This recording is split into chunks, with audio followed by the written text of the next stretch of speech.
first step of the customer satisfaction system is to greet customers. And when we greet customers, we make them feel welcome, we make them feel comfortable, we turn our attention on them.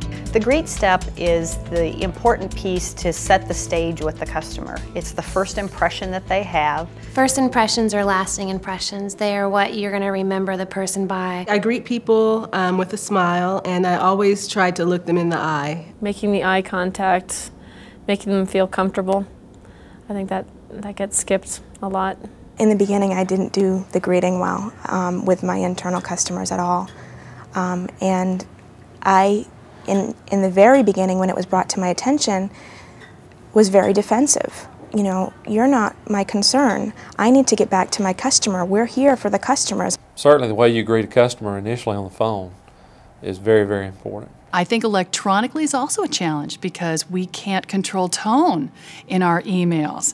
I think one thing that I've been practicing is when I'm about to send out an email to someone, particularly if I'm trying to make sure that my message is getting across, I'll read it out loud, because then I can make sure, is this really saying what I think, or does it sound a little too brisk? Because here again, I've lost the audio version even on the phone, and now I'm relying simply on words, and am I putting those words together in a way that's going to make them feel valued?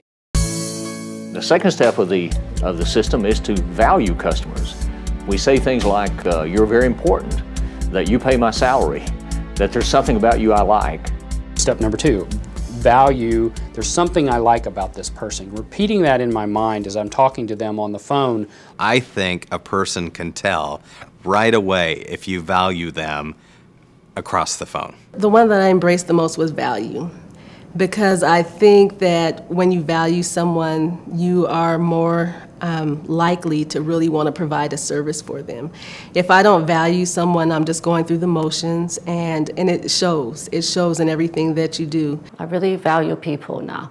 And also, I always try to look at something good about that person.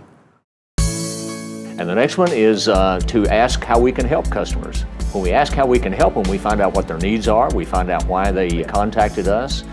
You want to know what it is, how it is that you can help them, and what it is that you can, you know, serve them with. Instead of saying, may I help you, I'll say, how may I help you? And that how just adds so much to a different point of view until it has really changed my focus on from the product to the customer. I don't think we ever just know what the person is needing or wanting. Asking makes a huge difference. When you assume, it brings on many misinterpretations of what the person's looking for. And when you ask them, it makes them feel important. The next step of the system is to listen to customers. And when we listen to them, we listen to what they say, we listen to how they say it, we listen to their body language, and we try to determine what they're really trying to say to us. I think when I went through the program, the one that jumped out at me was listen, because I just don't think I do a very good job at that naturally. I still find that as a challenge for myself. How do I just sit and listen to them without formulating my next response to something they've just said? Or I'm listening for them to take a breath so I can jump right in there and give my point of view, or to keep the conversation going. But that doesn't foster a good relationship. Unless we take the time to really listen to somebody and really understand their point of view, how in the world can we offer them the best service? And that's why listening is so important. Certainly important to ask the right questions, but equally, if not more important, to listen to what the customer has to say. I'm way more conscious of what I'm doing and if I'm really listening to somebody. One of my goals throughout the class was to know that I could go home each day and say that I had listened to somebody. The next step of the system is to help customers. And once we have gained rapport with them, and once we understand what their needs are, what their wants are, what their problems are that we can help them solve, now it's time to help them. The characteristics of a high-performing service professional certainly are a need to help people. Help is where I'm going to help the customer with their situation today. I'm going to be able to provide to them the ability to choose, have a solution for what's happening today, but again, maybe solve a long-term problem as well. I want to be someone at the end of the day, I know that I helped someone solve a problem, or I assisted them, or if I just made them feel good about themselves that day by smiling at them or saying, how can I help you? The last step of the system is to invite them back, or invite them to contact us again or come to see us again.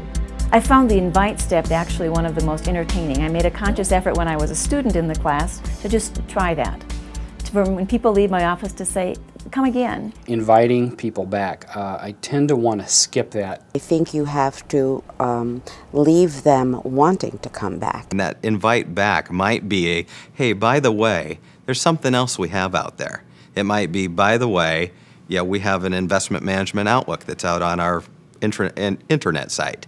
And they can then go back into the internet site. And it always gets them coming back and giving that little bit of extra value, that little gift at the end to say, we value you, we want you to be our client, here's a little something extra, keep coming back to us. Actually, when we first looked at the model, there were those in our organization that thought, maybe this is a little too simplistic because we have people in the organization who would look for something a little bit more complicated. But one of the things we've learned is that it is something that all of our staff will be able to relate to. Very often when we teach this to people first is they say, oh man, everyone knows that. That is too simple. What is this? This is basic stuff, which of course it is.